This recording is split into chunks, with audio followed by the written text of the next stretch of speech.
Education first year ہمارا topic تھا last development کی ڈیفینیشن اور اس کے میننگ ہم نے پڑھے، اور پھر گروتھ کے ڈیفینیشن اور اس کے میننگ. تو ابھی ہم دیکھیں گے کہ what is the difference between growth and development, کہ بالغی اور نشو و نما میں کیا فرق ہے. تو یہ آپ کا بہت امپورٹنٹ ٹاپک ہے، کیونکہ اس میں آپ کے کافی آبجیکٹیو کے کویشچنز جو ہیں وہ انکلوڈ ہو جاتے ہیں. تو پہلے ہم دیکھیں گے کہ گروتھ دیکھیں بالغی، یہ ریلیٹڈ کس کے ساتھ ہے؟ کوانٹیٹیو چینجنگز، مقداری تبدیلیوں کے ساتھ.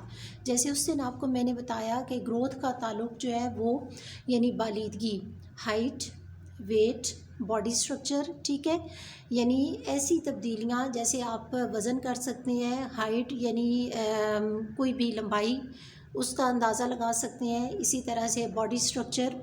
تو یہ وہ چیزیں ہیں کہ جن کے بارے میں ہم مقداری یعنی عددی لحاظ سے بیان کر سکتے ہیں. اب جیسے ہم ہائٹ کو بیان کریں گے نمبرز میں کریں گے، ویٹ کو بیان کریں گے نمبرز میں کریں گے، ایسے ہی اب جیسے مسلز کی لمبائی ہے، چوڑائی ہے، یہ بھی ہمارا یعنی باڈی اسٹرکچر جو ہے یہ کس میں آتا ہے؟ نمبرز میں آتا ہے.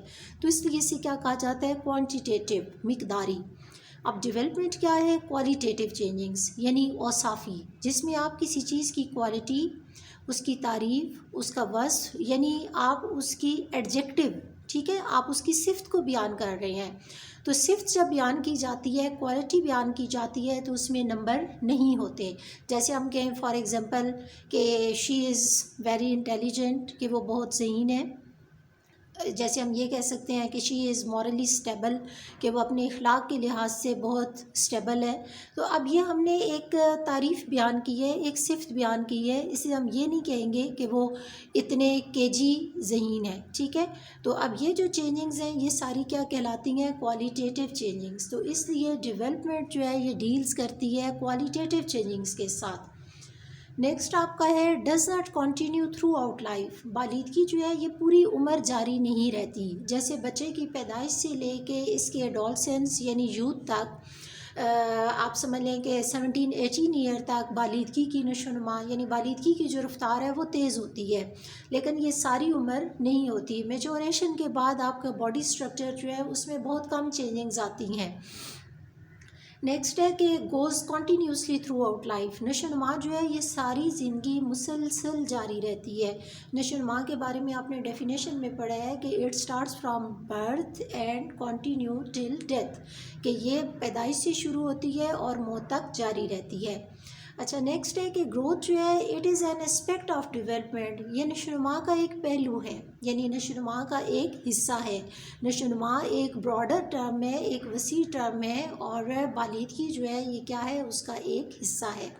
اچھا، نیکسٹ ہے انٹیگریٹڈ مینی پارٹس. ڈیولپمنٹ جو ہے یہ انٹیگریٹڈ کیا ہوتا ہے؟ کہ کوئی چیز جس کے اندر بہت سے پارٹ ہوں اور وہ جڑے ہوئے ہوں، ٹھیک ہے.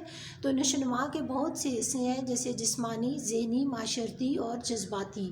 تو یہ سارے کے سارے پارٹس جو ہیں یہ کیا ہے؟ نشو و نما کا حصہ ہیں. نیکسٹ ہے کہ گروتھ میں جو چینجنگز ہوتی ہیں، دیز چینجنگز آر آبزرویبل اینڈ میئریبل، کہ یہ قابل مشاہدہ اور قابل پیمائش ہوتی ہیں. یعنی اب جیسے فزیکل چینجنگز ہو رہی ہیں تو وہ قابل مشاہدہ ہوں گی اور قابل پیمائش ہوں گی. ہائٹ، ویٹ، باڈی اسٹرکچر، آپ انہیں آبزرو بھی کر سکتے ہیں اور انہیں میئر بھی کر سکتے ہیں. لیکن some changings are not such as like mental and emotional. لیکن ڈیولپمنٹ کے اندر کچھ تبدیلیاں ایسی ہیں جیسے ذہنی، معاشرتی، اخلاقی.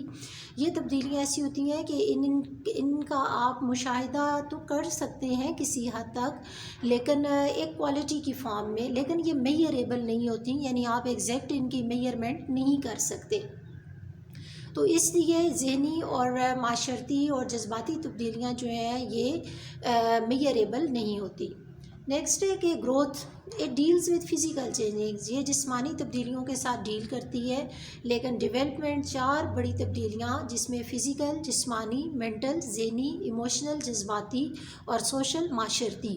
تو یہ ان 4 تبدیلیوں کے ساتھ ڈیل کرتی ہے. اچھا، یہاں پہ ایک پوائنٹ مس ہو گیا لاسٹ، وہ آپ خود لکھ لیں کہ گروتھ جو ہے یہ ایک لمیٹڈ، ٹھیک ہے، نیرو اس کا سکوپ ہے، اور ڈیولپمنٹ جو ہے یہ براڈر سکوپ رکھتی ہے، اس کا سکوپ بہت وسیع ہے. وسیع اس لیے یہ ہے کہ اس کے اندر انٹیگریٹڈ بہت سے پارٹس ہیں، اور اس کا تعلق کوالٹی کے ساتھ ہے. پھر یہ اس لیے وسیع ہے کہ یہ پیدائش سے موت تک جاری رہتی ہے. تو ابھی آپ نے یہ جتنی ٹرمز میں نے یہاں پہ انگلش میں لکھی ہوئی ہیں، آپ کو میں نے ساتھ میں اردو میں بھی ان کے میننگز بتائے ہیں، تو آپ انہیں انگلش میں بھی اچھی طرح سے تیار کریں، کیونکہ آپ کا سارا چیپٹر انہی ہی ورڈز، انہی ٹرمز کے ساتھ ریلیٹ ہے.